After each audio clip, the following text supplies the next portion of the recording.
situation dans laquelle nous sommes. On est fatigué parce que le marché coûte cher. On est fatigué parce que nos enfants ne travaillent pas. On est fatigué parce que nous, les mamans, nous n'en pouvons plus. La situation du pays, nos enfants sont sous l'emprise de la drogue. Nos maris n'ont pas de travail. Nous-mêmes, nous n'arrivons pas à nous en sortir. On est fatigué, on veut un pays de paix. On veut que tous les candidats soient inscrits sur la liste électorale. Le président, à commencer par le président Thiam, qu'il soit inscrit.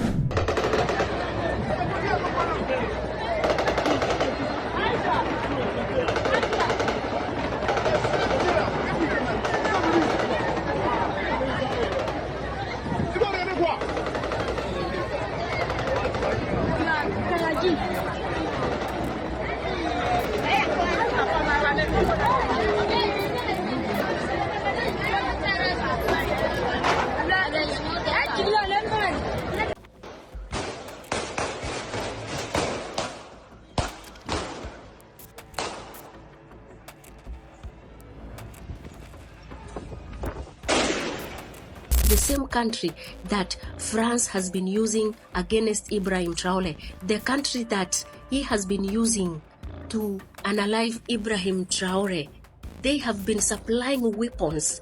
They have been using terrorists of the same country against Ibrahim Traore. And now the people of that country are tired and they want that puppet president out of power immediately. And you won't believe that the president has gone to exile. He has hid. He's nowhere to be seen. The people have gone ahead and burned the buildings. The internet has been shut down by the government not to spread the rumors of everything. But let me tell you, the photos are all over social media. I think this is the right time of Africa to wake up.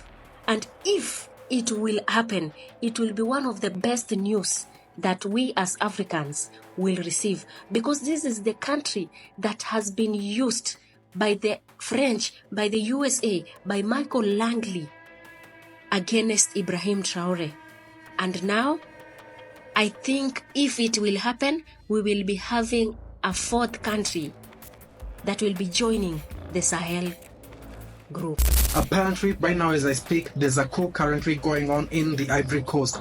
Apparently, it's orchestrated by the military and the people of the Ivory Coast. Now, we cannot confirm the exact details about this coup because the government has switched off the internet in the Ivory Coast. There's no one who can access the internet there right now, so we cannot get live updates.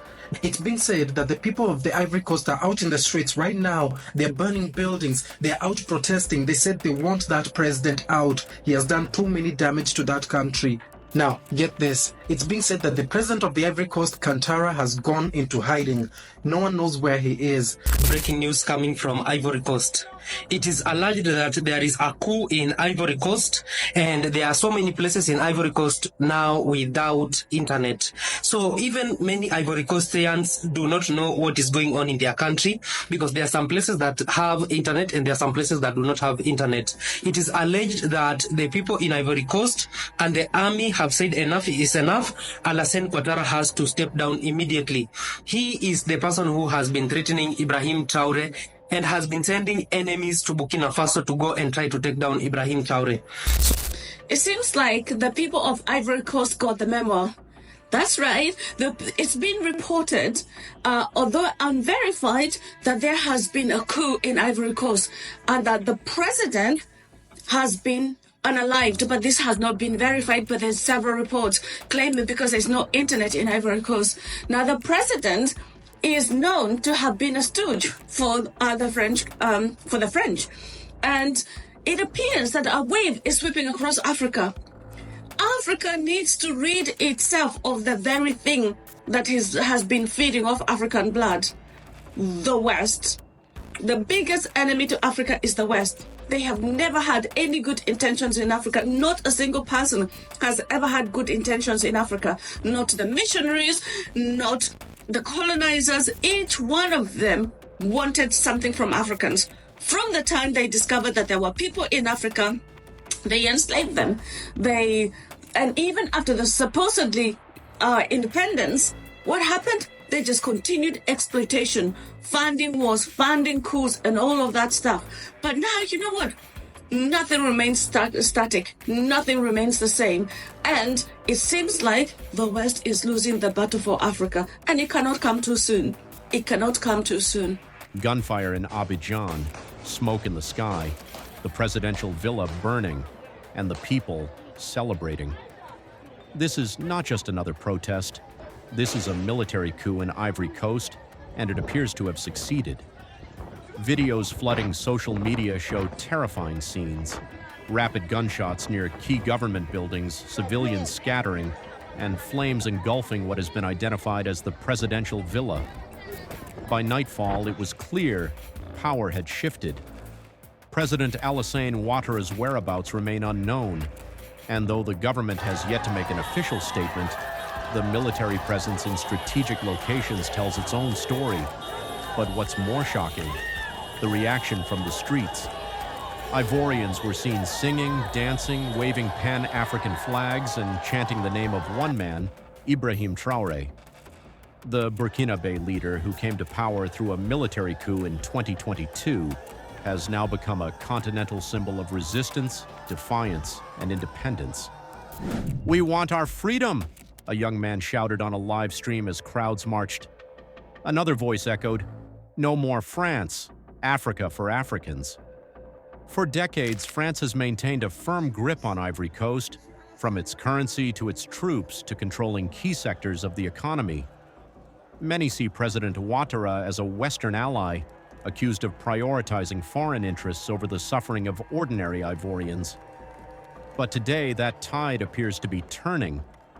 The coup in Côte d'Ivoire is not an isolated event, it's part of a regional storm.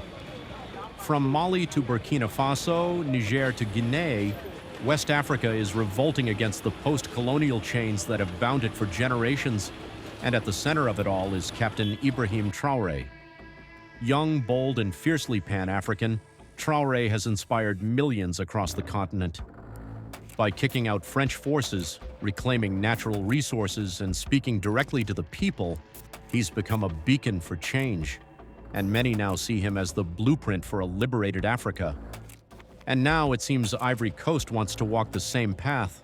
Masked soldiers now patrol the streets, government offices have gone quiet, and all across the nation, social media is flooded with messages of hope, not fear. This isn't just a coup, it's a cry, a movement, a revolution. And with every fire that burns a symbol of colonial legacy, the people seem more determined to rise from the ashes. But what comes next? Will ECOWAS step in again? Will France attempt to regain its grip? Or will Africa finally be allowed to determine its future by itself, for itself? Only time will tell. But one thing is clear, the people of Ivory Coast are done being silent. And across the continent, the name Ibrahim Traore continues to echo, louder than ever. This is Win Africa. For real-time updates, deep insights, and Pan-African documentaries you won't see on mainstream media, subscribe, like, and drop your thoughts below. Africa is rewriting its story. Don't just watch it happen, be part of it.